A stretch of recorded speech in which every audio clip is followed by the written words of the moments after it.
जोहार गे गति को तेहना कहानी दो हुयुग कना अबुआ जीवन रना मूल्य से दाम मिद समय मिट्टे गिद्रे आई बाबाई कुली केदिया अच्छा बाबा इन्या लाइफ रना से जीवन रना तिना दाम मेना तिना मूल्य मेना तिना इन्या जीवन रना अदो मिताई कना बाबू आम जुदी आमा लाइफ रना से जीवन रना सरिना गे दाम बडाई सनाय मेया ताहले इन मिट्टे जायगा इन कुल मेया ओना जायगा चला में ओना पाथर इदी तोराय में आर दुड़ू को में सुदो अदो उनी गिद्रे दो चलावना आई बाबाई कुल कदिया गिद्रे को कुल कदिया बाजार ते बाजार रे किछु गन हटिया रे आरकी मी साइड रे दुड़ू कना ओना पाथर निये अदो मिटे बुढ़ी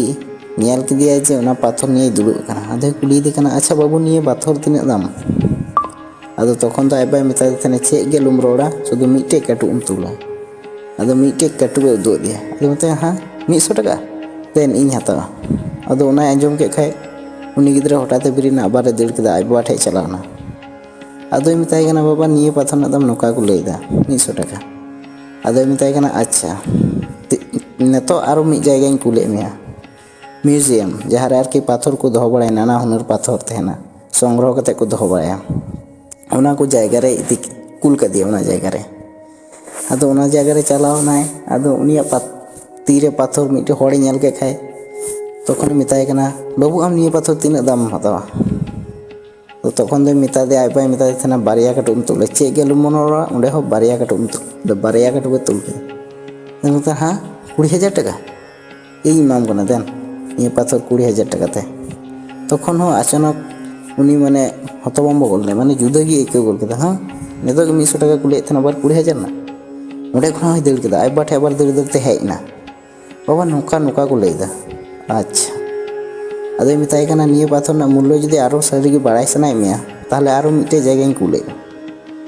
अदो कुल का दिया जहाँ रे पाथर ना सठिक मूल्य दाम को मोआसे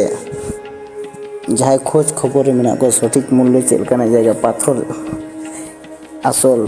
पाथर किरिंग इख्रिंग जायगा रे अदो कुल का दिया ओना जायगा रे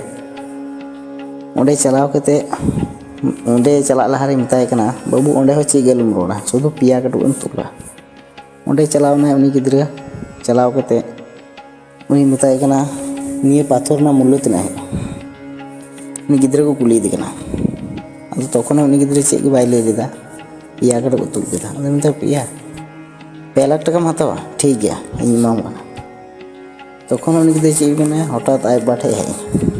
अब मिताय कना नुका नुका को लैदा पिया 2 लाख टाका को उनी कना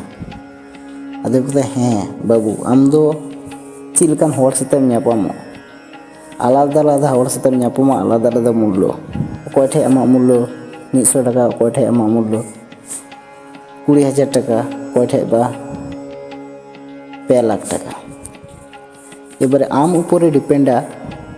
आमा मूल्य आम तिनाम दोहाया आम जुदी सस्ताम दोहे का सस्ता के तमा आप जुदी मने खान गे इंजो अडी लटू गया से हाईफाई गे से इन मूल्य दो आयमा दाम गया से इन दो अडी दामी होड़ कनाई ताले मने दगे ओना दो निजे ठे कना कोनो दिन सस्ता दालु मने गति को निये कहानी आंजम कते अब चे बुन चित केदा से चे बुन बुझाव केदा कमेंट तला तला तबुन पे मा एनखान तेइन दो नोंका जोहार।